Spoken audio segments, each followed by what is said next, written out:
नमो भगवते वासुदेवाय। प्रेम से बोलिए लक्ष्मी माता की जय। आप सभी भक्तों पर माता लक्ष्मी की कृपा सदा सर्वदा बनी रहे। आज आप सभी श्रवण करेंगे मार्गशीर्ष मास के प्रथम गुरुवार की व्रत कथा। भारतवर्ष के सौराष्ट्र देश में द्वापर युग की यह कहानी हुई है। सौराष्ट्र में उस समय भद्रश्रवा नाम के राजा थे। वे बड़े पराक्रमी राजा थे। 4 वेद, 6 शास्त्र, 18 पुराणों का उन्हें ज्ञान था। उनकी रानी का नाम सूरत चंद्रिका था। रानी देखने में सुंदर और सुलक्षणा थी तथा पतिव्रता थी।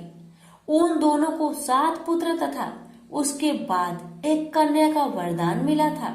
कन्या का नाम श्यामबाला था। एक बार महालक्ष्मी जी के मन में आया कि जाकर उस राजा के राजप्रसाद में रहे। इससे राजा को दुगनी धन दौलत की प्राप्ति होगी और वह इस धन दौलत से अपनी प्रजा को और सुख दे पाएगा। गरीब के घर अगर रहे और उसे धन दौलत प्राप्त हो तो वह स्वार्थी की तरह केवल अपने ऊपर ही खर्च करेगा। यह सोचकर श्री महालक्ष्मी जी ने बूढ़ी ब्राह्मण स्त्री का रूप धारण किया। हाथ में लाठी लिए लाठी के सहारे रानी के द्वार तक पहुंची। यद्यपि उन्होंने बूढ़ी औरत का रूप धारण किया था, पर उनके चेहरे पर देवी का तेज था। उन्हें देखते ही एक दासी सामने आई। उसने इनका नाम धाम काम धर्म पूछ डाला। वृद्ध ब्राह्मण का रूप धारित माता लक्ष्मी ने कहा, बालिके, मेरा नाम कमला है। मेरे पति का नाम भुवनेश है। हम द्वारिका में रहते हैं। तुम्हारी रानी पिछले जन्म में एक वैश्य की पत्नी थी। वह वैश्य गरीब था। दरिद्र के कारण हर रोज घर में झगड़े होते थे तथा उसका पति रोज उसे मारता था। इन बातों से तंग आकर वह घर छोड़कर चली गई तथा वन जंगल में खाली पेट भटकने लगी। उसकी इस दुर्दशा पर मुझे दया आई तो मैंने उसे सुख संपत्ति देने वाली श्री महालक्ष्मी की कथा सुनाई। मेरे कहने पर उसने श्री महालक्ष्मी का व्रत किया। श्री महालक्ष्मी प्रसन्न हुई। उसकी गरीबी दूर हुई। उसका घर संसार दौलत संपत्ति से भर गया। बाद में पति पत्नी दोनों परलोक सिधारे। लक्ष्मी व्रत करने के कारण वे लक्ष्मी लोक में रहे। उन्होंने जितने साल महालक्ष्मी का व्रत किया उतने 1000 साल उन्हें सुख भोग मिला। इस जन्म में उसका जन्म राजघराने में हुआ है, परंतु वह श्री महालक्ष्मी व्रत करना भूल गई है। उसे यह याद दिलाने में यहाँ आई हूँ। बुढ़िया की बातें सुनकर दासी ने उन्हें प्रणाम किया तथा श्री महालक्ष्मी व्रत किस तरह किया जाए इस बारे में पूछा। बुढ़िया रूप धारण किए हुए लक्ष्मी माता ने दासी को पूजा विधि तथा महिमा बताई। इसके बाद वह दासी माता को प्रणाम कर रानी को बताने अंदर चली गई। राज वैभव में रहते हुए रानी को अपने ऐश्वर्य का बहुत घमंड हुआ था। संपत्ति तथा अधिकार की वजह से वह उन्मत्त हो गई थी। दासी द्वारा बताई गई बुढ़िया की बातें सुनकर आग बबूला होकर राज द्वार पर आकर बुढ़िया रूपी श्री महालक्ष्मी पर बरस पड़ी। उसे यह मालूम नहीं था कि श्री महालक्ष्मी माता बुढ़िया का रूप धारण करके द्वार तक आई है, परंतु रानी का इस कदर रुख बर्ताव तथा अपना अनादर देखकर माता ने वहां ठहरना ठीक न समझा। वे वहां से चल पड़ी। राह में उन्हें राजकुमारी श्यामबाला मिली। उन्होंने श्यामबाला को सारी बात बताई। श्यामबाला अपने ओर से श्री महालक्ष्मी जी से क्षमा मांगी। माता को उस पर दया आई। उन्होंने श्यामबाला को श्री महालक्ष्मी व्रत के बारे में बताया। उस दिन अगहन माह का प्रथम गुरुवार था। श्यामबाला ने परम श्रद्धा से श्री महालक्ष्मी का व्रत रखा। फलस्वरूप राजा सिद्धेश्वर के सुपुत्र मालाधर से उसका विवाह हुआ। वह धन दौलत ऐश्वर्य वैभव से माला माल हो गई। पति के साथ ससुराल में आनंद से दिन बिताने लगी। इधर श्री महालक्ष्मी रानी पर प्रकोप हुआ।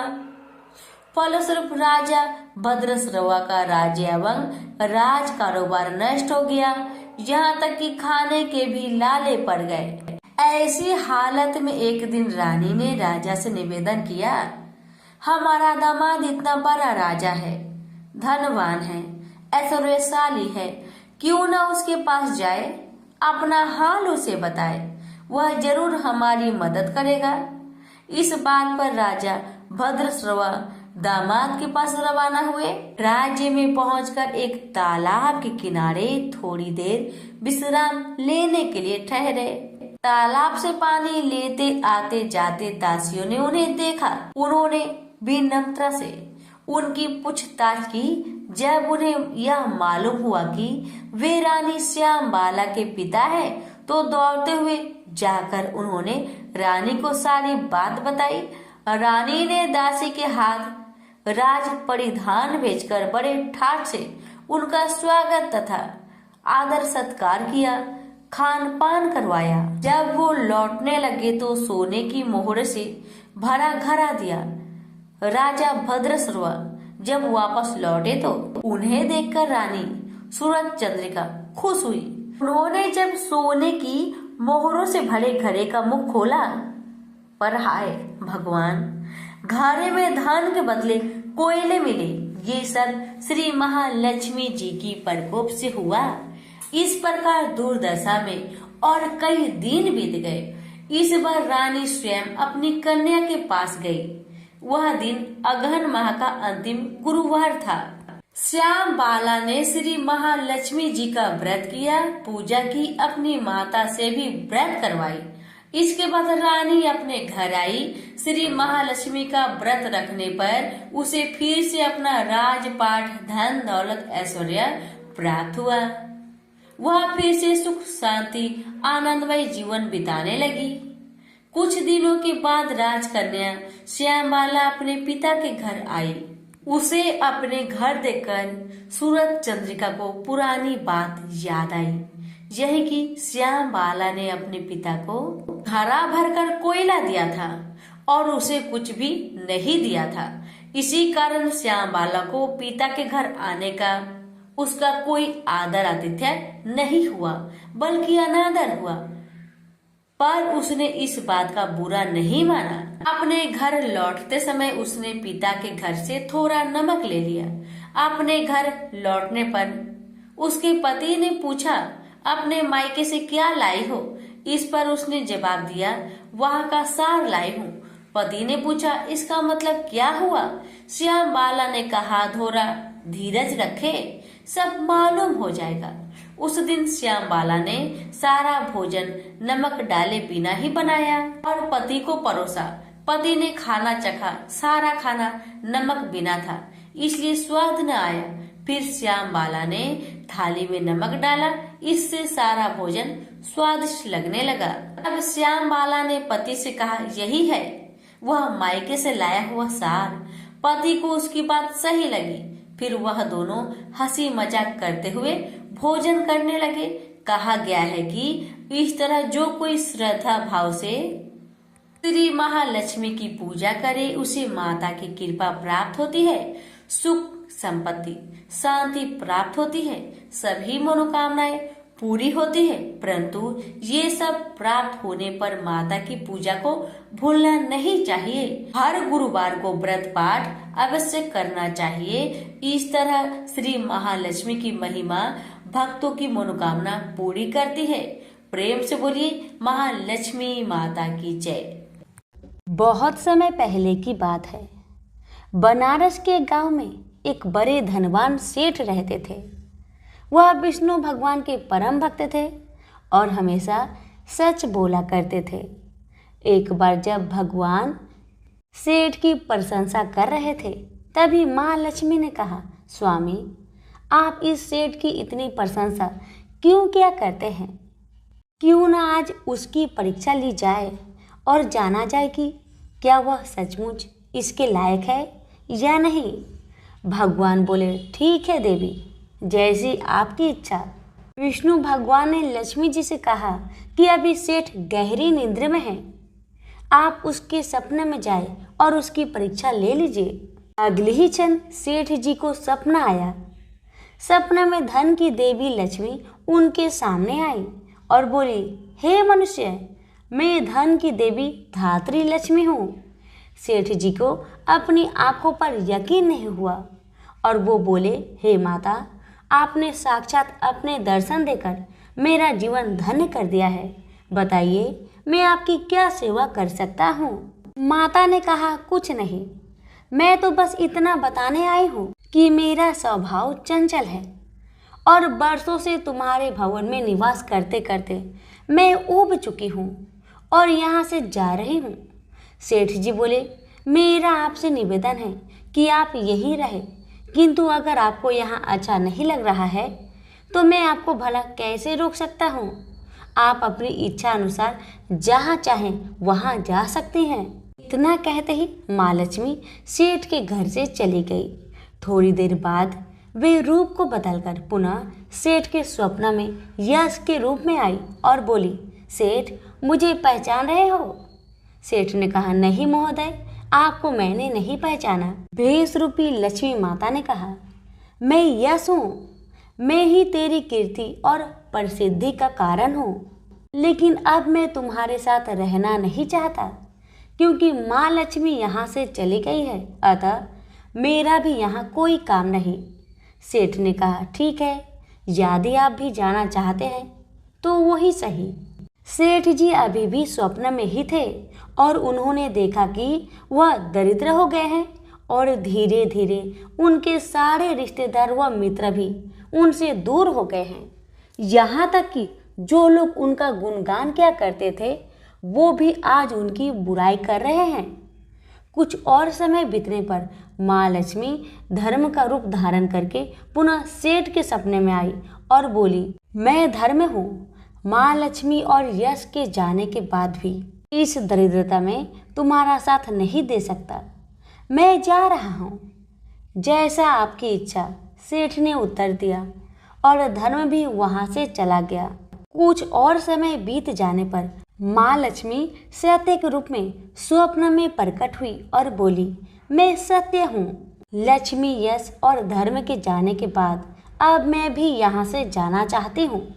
ऐसा सुन सेठ जी ने तुरंत सत्य के पांव पकड़ लिए और बोले, हे महाराज, मैं आपको नहीं जाने दूंगा।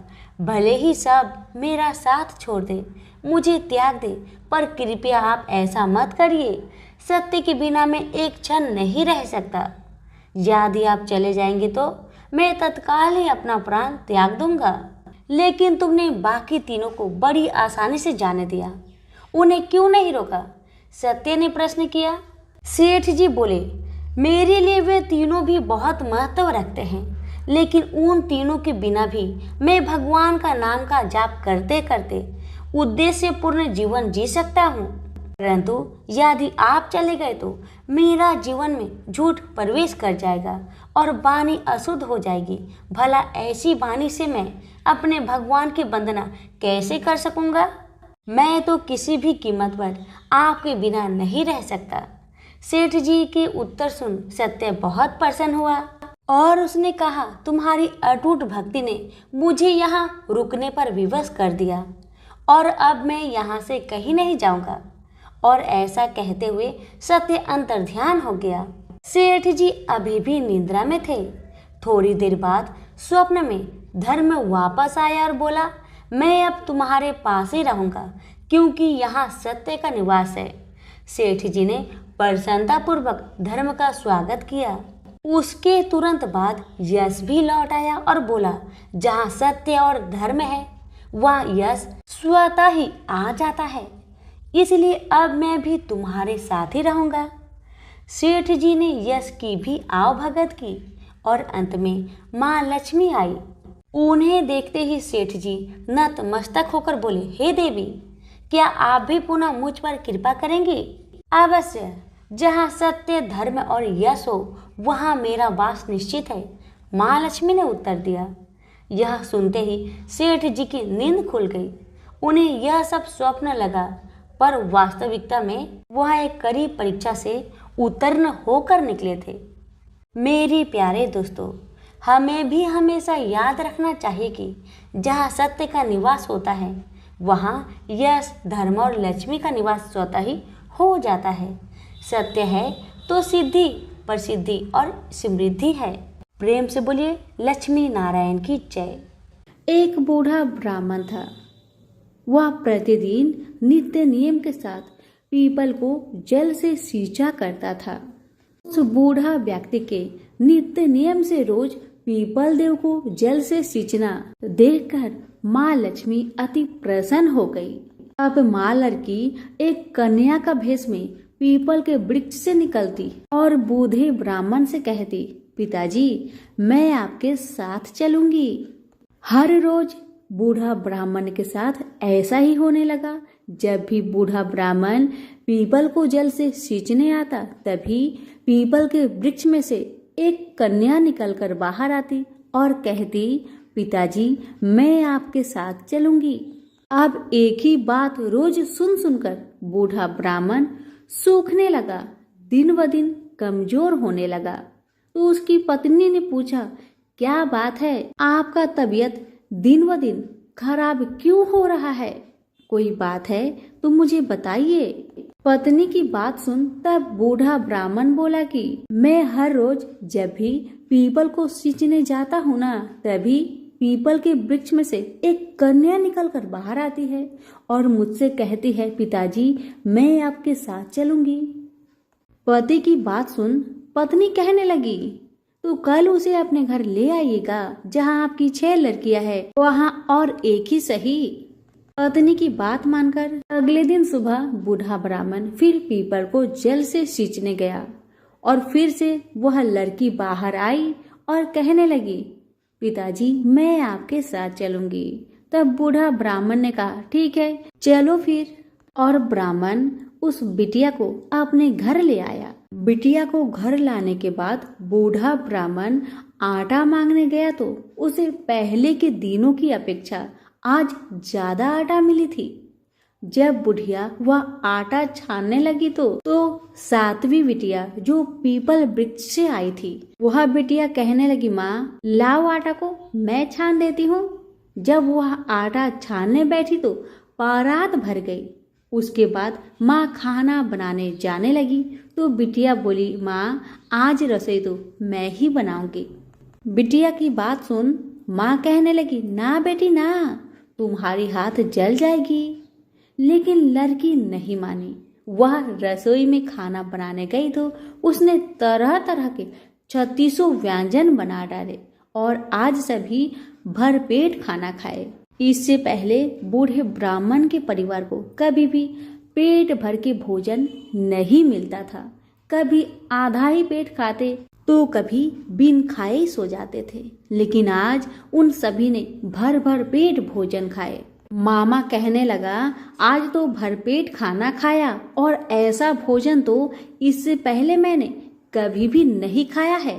तब बुढ़िया कहने लगी कि भाई ये भोजन तो तेरी पावनी बहन ने बनाया है।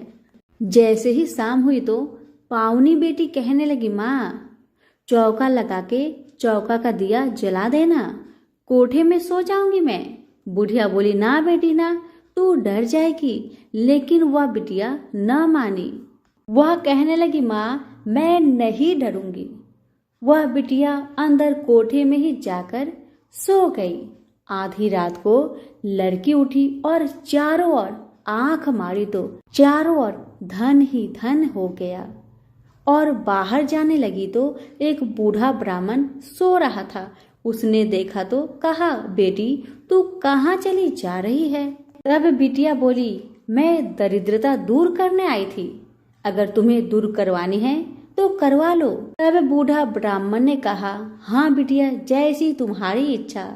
तो बिटिया रानी ने बूढ़े के घर में भी आंख से देखा तो चारों तरफ धन ही धन हो गया। तब बूढ़ा ब्राह्मण का परिवार सुबह सोकर उठे तो लड़की को घर में ना देखकर उसे ढूंढने लगे कि मेरी पावनी बेटी कहाँ चली गई। तो बाहर वाला बूढ़ा ब्राह्मण बोला कि वह तो लक्ष्मी माता थी जो तुम पर प्रसन्न होकर तुम्हारे घर की सारी दरिद्रता को दूर कर गई। हे लक्ष्मी माता, जैसे आपने उनकी दरिद्रता दूर की, वैसे ही हम सबकी करना।